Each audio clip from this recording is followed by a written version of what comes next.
can spend your whole life building something from nothing. One storm can come and blow it all away. Build it anyway.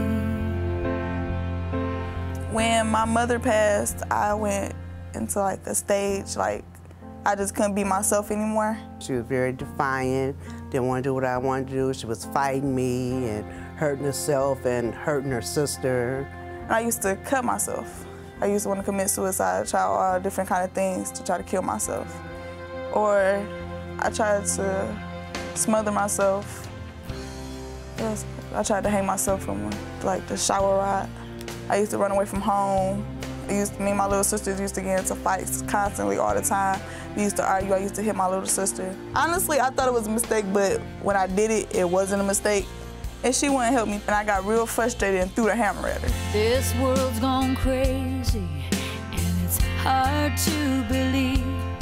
My uncle suggested you need to take her to therapy because there's something wrong. It's something that she's not telling us, then maybe she'll tell somebody else. When I used to get angry, I used to not talk.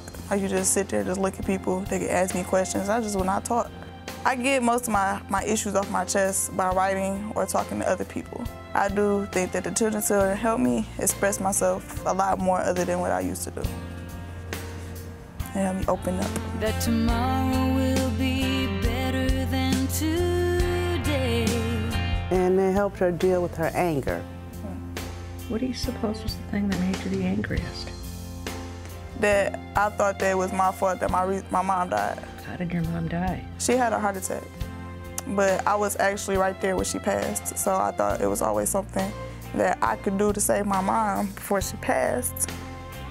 So you do know now that that's not your fault. Mm-hmm. Oh, you didn't have anything to do with it. Me and my sister were blessed that my aunt actually took us in. You can love someone with all your heart for all the right reasons.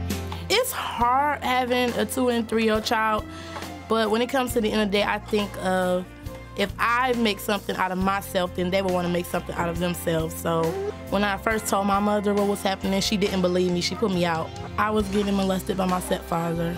We did investigations because I got pregnant by him. So when I got pregnant with my first daughter, I had her. And like everybody in my family was asking me, like, who was the father, because I didn't leave the house. And I'm like, if you already know, then you shouldn't be asking. When I finally did tell again, I was already pregnant with my second child, which is Harmony. So they took him to jail and they took all of my mother kids out of the home and placed all of us in foster care. It messed me up because I felt like my mother should have protected me, because being a mother, that's what you do. So it made me distance and isolate myself from my whole family. I didn't want to have anything to do with them because they didn't protect me and I felt like they didn't love me. And I love my kids no matter who they're by. I wouldn't change that they're my kids, but if I could change the way they got here, I would. But I love them regardless. And in a moment they can choose to walk away and love them anyway. The Children's Center helps me out a lot. And we have life skill classes that I enjoy, all of the workshops, so I like the Children's Center. They help me get a job, actually. They just make me not depend on anybody to do anything for me. I can do it by myself. Like, I feel good. I actually feel good getting up in the morning, go to the bus stop with my kids. It just helps me be a better person, a more independent person. You can pour your soul out singing a song you believe in. I want to be free. I never was free. I just never had the time to ever be a child.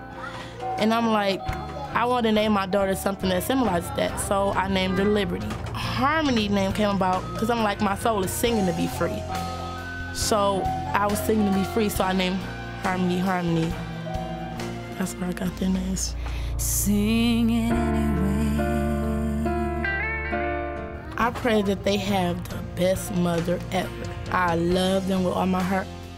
And I will never, ever, ever turn my back on them, no matter what they do to me. I just want them to know that I'm here.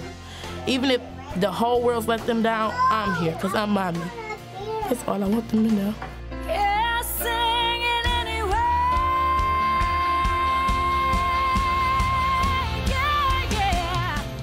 My dad used to abuse us, abuse my mom, cuss at us, threaten our lives and all that. And, you know, my mom used to abuse us. It could be about anything. Things just started happening to me that I just didn't know what to do about it. And my dad was molesting me when I was 5, all the way up to when I was like 7. Throughout my whole life, I've just been in and out of foster care, and came back out when I was 10. And then I was raped by my older cousin. You know, I got over it, but I wish I would have been told. I wish I would have said something, because that created a lot of pain in me, and it made me feel like I couldn't trust anybody. When I pray, it doesn't always turn out like I think it should. My sister Shatana had a baby when she was like 16. She was never there for her, you know. It was like I had to grow up a lot faster. I had to be a secondary parent to my niece. And when she died, I couldn't even talk to nobody. I was so angry at the world for that. What happened to her? She was beaten to death in her sleep. Who did that? My sister's boyfriend. I really miss my niece because she was like the one to keep me all together. She was like a reason for me to, you know, keep going. But I do it anyway. I knew I had a passion. I love children, so I said, well, I wanted to be a foster parent. I wanted to help somebody. And then they said, well, she got taken from her mom and her niece died. And I instantly said, yeah. I want my mom to know that I love her so much, and I thank her for everything she has done for me. I want her to know that, so I love her. Like, it means a lot to me, because I always wanted a family like that. I never thought I was gonna have a family like that close, and that I'll always be there for.